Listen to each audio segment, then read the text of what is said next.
Lord, kanang nalipog ko patambag ta. Patambag ito ng mga psychologist, psychiatrist. According sa kailan na mga psychologist, psychiatrist nga, ang Biblia ay ang pinaka-the best nga basahon or tambag sa sulod sa panimalay.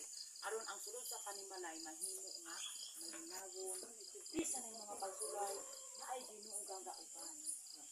Uni ang Biblia jud ang pinaka the best nato nga himuon na ato nga guide.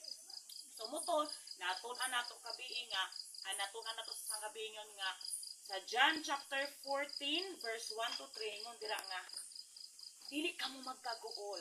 Kisa niyon aron? Ako. Si Ginoong Hesus. Ang di jud ta maguol no. Palangga man ta sa Ginoo. So dili kamo magkaguol. Sumalig kamo sa Dios ug salig usab kamo kanako. Ang gayaw-yaw ani si Jesus man. Salig kuno ta nga naay Dios. Salig po tagang Ginoong Hesus sa balay sa akong amahan ana ay daghang uy-anan. Kung niyo si Kristo nga kung dili pa ni tinuod, muingon ba ko ni ninyo nga? Muagto ako katong diri pas Ginoong Hesus kauban pa niya ang 12 ka disipulo. Siya nga muagto ako katong wa pa siya namatay dito sa lumharan ba. Muagto pa siya na lansang sa krus siya muagto ako yang ina ng mga 12 ka disipulo nga mamatay dai siya og muagto siya dito sa amahan sa langit. Muagto ako aron pag-andam og luna anang kaninyo. Kay sa balay sa akong amahan anay daghang puy-anan. So diri di ay namuyo ta na ako di ay puy-anan dito sa langit nga puy-anan. Siya muadto ako aron pag-andam og luna alang kaninyo. Kay kung makaandam na og luna alang kaninyo dito, mubalik ako aron sa pagkuha kaninyo kay diin gani ako sa kami sumabot ang panahon makaingon ta nga Lord kaning kalibutan karon daghan jud kaayong problema. Kanang mura mi gibiyaan nimo Lord. Oy, bani na mo jud hanang problema. Kadyo mga problema nga mabal-an nato magati jud. Siguro na mga problema nga simple lang no, pero dunay problema sa mga tao karon nga murag di na jud makaya na kay uban naghikog na. Tungod sa di na nila masabtan ilang kalibutan. Pero ingon si Kristo, mubalik kaya ko, ayo ko magpagkabuol. Salig ka mo sa Dios, salig ko sa amukang Kristo. Mubalik kaya ko, kay diin gani ako, ako sa kamo. So magpuyo kaya taniya. So dili ka mo magkabuol, di ta magpasulabi ng kinabuhi nga mura jud. Mura na jud. Di na jud kaya mura jud. Kung may problema, mura na ko magkamatay diya iyo ana. Kiningon ang Ginoo, salig mo. Amen. So muna siya nga ato ding nabalan sa atong nabalan nga ang Biblia di ay tibuok kasulatan ha haning whole Bible. Dili ni pwede 1/4, dili 1/2, kundi tibuok Biblia. Oh, gitugas sulat tanan. Yan na diri. Kisa may gasulat ani. Ikaduhang Pedro chapter 1 verse 21 mga balaang tawo sa silang mukuan taro na magsihan ta panglas. Very good kay mo request panglas na to. Gusto nung tiga. Sige, very good. So kuan sa panglas ga ay unsa gani ni? Ang gisulat ni siya sa mga balaang tawo silang Mateo, naman ni ba?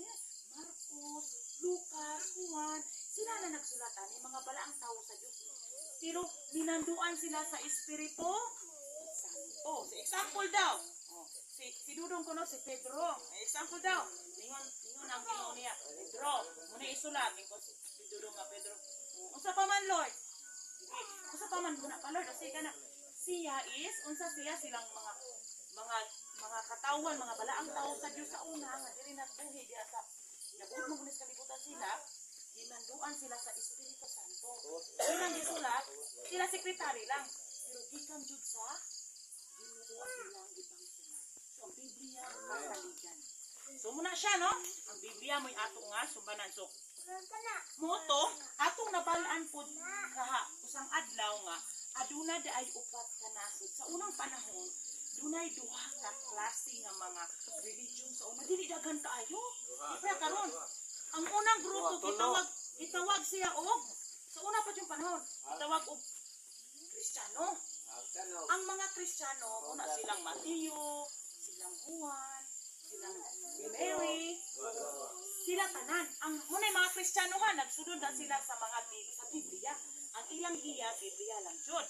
So ang usang grupo, itawag og pagano. So ang pagano, mauta na sila, right ng mga pagano, kailan ilang giampuan. Kaniman baka nga moampo sila og mga baka. Kita sila gamis nga baka ya. Ila ko nang tuwag-tuwa ang ampuan. Mutuo po sila nga Ginoo ng adlaw. Mutuo po silang Ginoo ng mga kanang tindog nga tao. Ginoo mo sila mga basta munay mga pagano sa una. Wala pa na, di pa na. Lahit ng grupo sa to, Kristiyano o pagano. So ang mga pagano lahi ang ilang mga patakaran.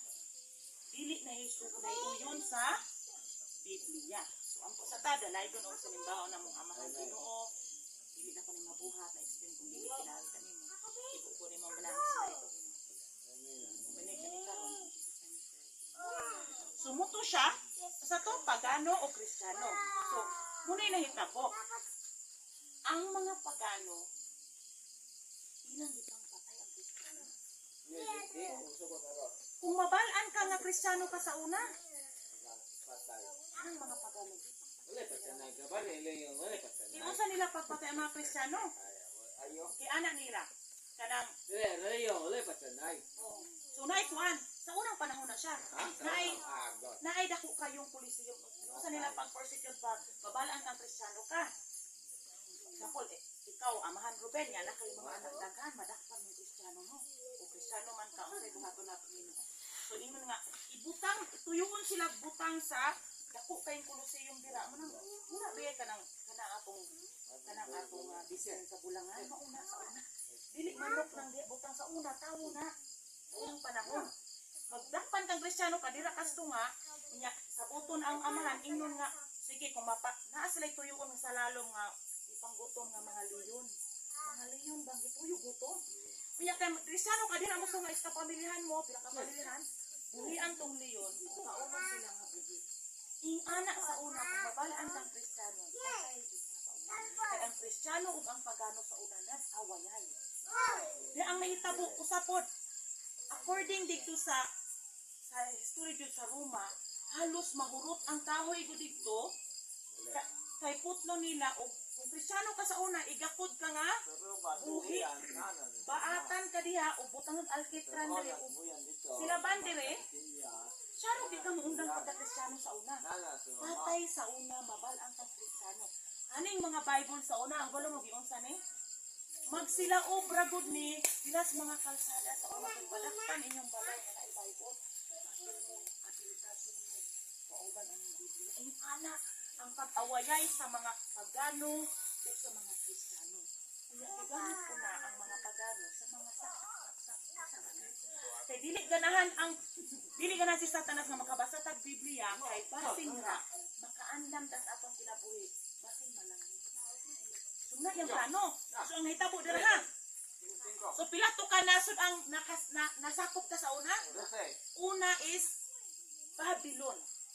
Babylonia. Kaning Babylonia, unsa tong tuiga sila na himong nasakop ta nila? Atong tan-awon dire. Sa history, ato ning ma-search sa history ha? Dire. Ako na. Siyang ka. O, dira. Dira ha? Siyang ako, kabulo ko. Ako kang pangutanon unya. Pilikod kayo. Sige. Kabulo ko. Padayon ta.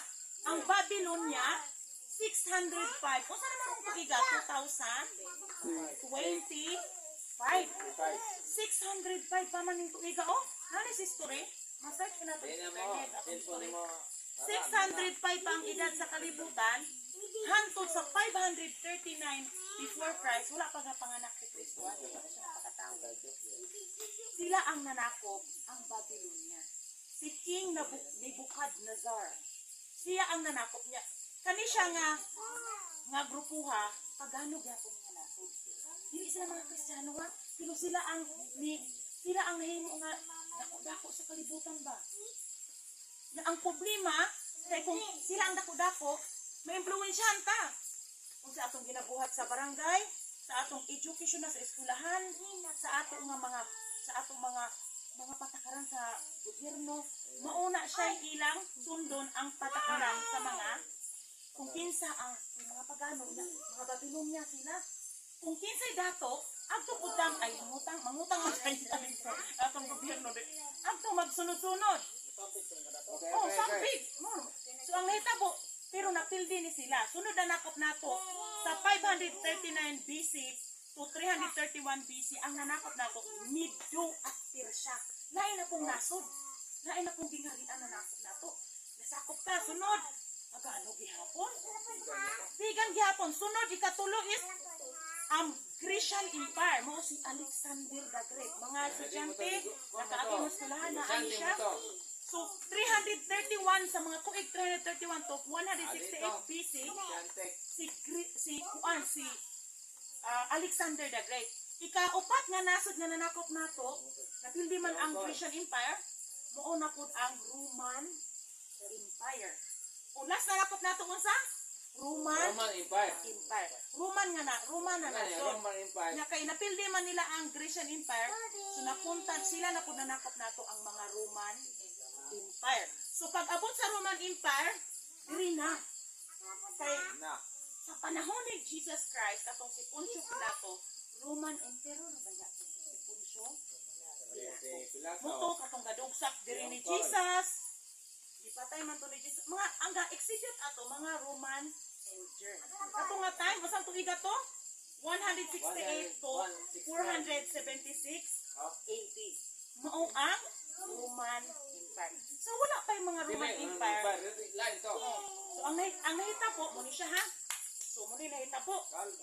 Ang problema kay kaning upat ka nasod na nakop nato. Kay they are pagan man. Mga pagano. So ang mga Kristiyano, intawon naras mga kilid-kilid do oy roy kayo. Gipait jud tay kay gipang patay, gipang torture mga bata ka na mingon sila nga naada ko na mo ani ding anak ko na ng bata. Tinuod ba ya na? Oo, mo na siya nahitabo. Ginatorture kung Kristiyano ka sa una lisod. Pasalamat na lang ta karon kay naa patay magpakita ka Bible. Na sa una di igod ka kakapot og Bible kay patay jud tabuanay. So may gani na freedom of religion. So mo ni nahitabo, nanakop nato sa tong lasa nakop nato Roman Empire. Sa Roman Empire dunay ginatawag diya nga si Constantine Emperador. Constantine the Great o si Constantino. Si Constantine the Great. Kani siya, usa ni siya ka emperador sa Roman Empire. Kani si Constantine, yung siya nga masik usa og pamatay ng mga Kristiyano. Di mapod nanangkan manuan. Nya kani mga pagano, napakristyano nanuan. Na unsa na gud ni? Right siya, di na lang nato na sila panglubuson, di na lang nato na sila tamat. Yung ato na lang sila amigohon. Sige, buli yung ano. So, yung gibuhat, na may mga batanon sa mga Kristiyano. Na ako'y mga batanon mga batanon sa pagano. Ilanggi minyo. Ilanggi minyo. So, pag minyo, effective ang pagminyo ay nausa ilang religion. Sa pagano o Kristiyano na usa. Tungod sa pagminyo ay, kay example daw, ako daw, pagano, dyan ko siya Kristiyano, mag-uban may. Siyempre, among anak mingon, ay, kung usa na lang ka na anak, nalamay, kay, ano man ay akong nakita, ako nakita ang pagkabata, guna ko. Sumuunay na hitabo, na mix lang ang pagtulunan gikan sa mga pagano, o pagtulunan gikan sa mga Kristiyano. So, ang pero naminyo po sila na naminyo. Effective to, katong nga time daw. Naipod ha, sa effect. Dapat sa buhat. Usa, ang hitabo. Dira ha. Muna yung hitabo. Kadayon ta. Pagano og, ang pasatay, dalay ko no, sa lumbao ng mamahan. Tapi nga tarag, ihatag ang balang espiritu din o. O mo question tanong last ha. Sige, parayin sa ta. Para umanta. So muna siya, pagano o Kristiyano. Sa pagano, muna yung nahitabo. Usa nila nga gibuhat is mga balaod. Isa sige, ato na lang usahon ang doktrina, ang mga pamaagi sa pagsimba sa mga pagano, o ang pamaagi sa pagsimba sa mga Kristiyano. Sige, ato buhaton. Sige, atong usahon balaod. Sige. Kaning atong ang mga pagano, di ba tinuod silang Mateo, ni Albaria, tinuod na mga santos, na diri. Maria, Lolo. Mateo, Lucas, Juan, mga santo sa Biblia, tinuod na siya, nanas Biblia. Wala na sa mga pagano sa una. Ang ilang gibuhat, ana sila, atong usahon ang pagtulunan sa Kristiyano pagano. Sige, kaning mga naamay mga ribulto daan ning mga pagano, na ilang ribulto, di pa na pangalan sa Bible sa una. Na ilang, naana sa pangalan nga ribulto nga si Tamos. Ilang ribulto nila nga si Tamos ba? Napos sila yung pangalan nga ribulto nga si Semiramis. Si Maria Ramis, si Tamos, si Helios, mga sun goddesses. Kaya ang mga pagano gapo ang ilang mga ribulto nila, ilang pangalan sa adlaw.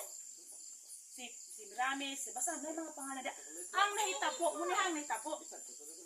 Ni ana sila, yung tong leader ba, sila Constantine. Sige, kanina mga leader ba, sulod sa congregation. Ano tabo? Sige, atong buhaton. Kaning pangalan nga si Semiramis sa pagano, ato na lang ning pangalanan kaning sa Kristiyano ba? Si Maria na lang ni. Pangalanan na tulig Maria. O kaning si Tamos, aning gamay nga bata si kuan na lang ni. Si Jesus, baby Jesus na lang ni.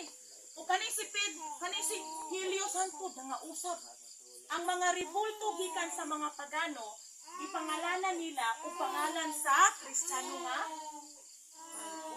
sumutong na mix na ang pagtulunan.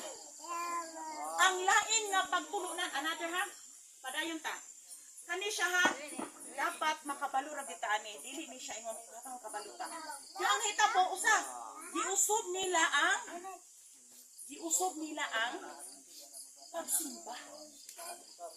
Sa unang panahon, kung mubasa kag Biblia, remember the Sabbath day. Keep it holy. In 7th day, sa to sa Biblia sa 10 Commandments, ikapitong adlaw, inugsimba. Ngayong, ang unang adlaw, pagkabanhaw man ang Ginoong Hesus ang unang adlaw sa unang adlaw na ba na ba? Domingo si Ginoong Hesus, sino na siya? Pero gibutang sa Biblia, ikapitong adlaw, inugsimba. Ang unang adlaw, pagkabanhaw to ni Kristo. Pero sa mga pagano, si Constantine the Great, ilang giusod siya. Sa mga pagano manggod, ang ilang inugsimba, they believe the sun is God. Adlaw, munang kabantay kas atong mga iglesia, mga ribulto, naa sila yung mga sun. Mga sun goddesses. Sa una nga, wala pa nausa ang pagano Kristiyano. Mga ribulto na daan sa mga pagano. Wala na sa Kristiyano sa una. Dimix lang na sa pagmix sa pagano o sa Kristiyano. Munang matingala ka nga, tinuod man lagi naman lagi sa Bible po na day nganong man na nga muna day kay nganong ning anak na tungod na sa unang panahon wala pa gimix lamang guna nila sa una ang mga ribulto nato tinuod na sila Maria Juan pero dili guna mo ilang nawong mga ribulto na originally sa mga pagano gipangalanan lang sa pangalan sa Bible. So muna siya nakabalot ani kay history makita ko ni history nato. So ang nahitabo na mix na ang ilang pagtulunan. Usa nilang giusob ang mga balaod. Ang mga kanang ginatawag og tradisyon. Manang matingala mo na atay mga tradisyon karon ginabuhat. Natay mga tradisyon nga kung basahon nimo sa Bible, dili siya mapamatud-an.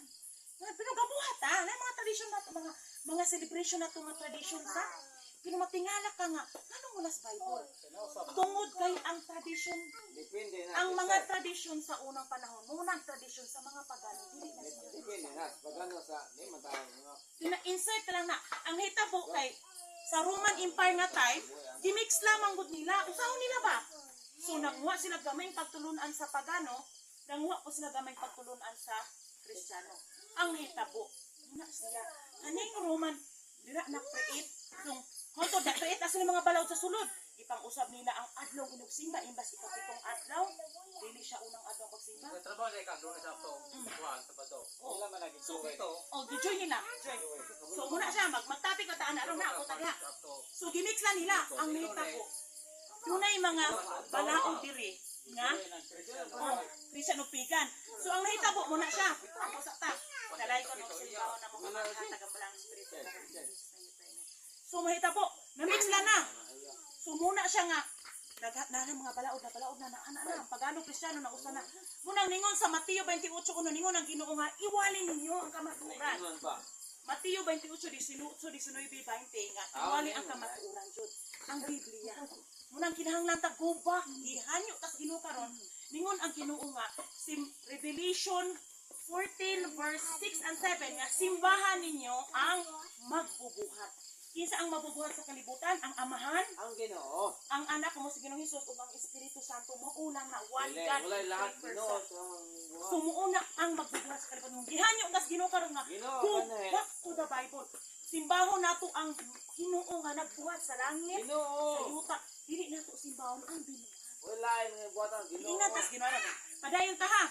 So muna siya nahitabo. Ginoo. Hantod. Bante man ang on March 721 AD. Adili kanang sa to. Yoyoy ba nga? March sa to. Atong yoyoy bilang mi brother. Atong sa to. 1521 Magellan landed in Cebu, Mactan. They were all baptized in the name of Christ and that's the start of oh. So istorya na ta ana ka Bible. So muna nahitabo. So ang nahitabo ni ana sila dira sa Cebu. Ang hitabo dito sa Europa na nausa na tanan ang ila nga pagtulugan dito. Bate man asa. Ang hitabo nasakop nila ang 12 ay pulo ka nasod mo ang Bisugot, Bandas, Ostrogodo, Germany, Switzerland nasakop na muna sa Europe din human. Ang hitabo kay kaning Espanya ni anha dira sa Pumunhon, Cebu. Si Magellan og si Portugal, King Philip og si Magellan ni anha dira sa Portugal. Kani si Magellan sinugo ni siya sa mga sa King of Hari sa Spanya. Yung si Philip, mauna ang King Philip sa Portugal, duha ka nasod. Yan ha Cebu, diba niyo po ninyo dito pa lang na mix lang na nilang pagtulungan. Yung niana sila sa Cebu, so 1521, kanong aman ta na taon tayo? 19, stop ako 1994. So, 1521, sa tuig 1521, ni anha si Magellan diha sa Cebu. Pag anha ni Magellan diha sa Cebu, dala niya ang pagtulungan nga gimix la na dito pa lang sa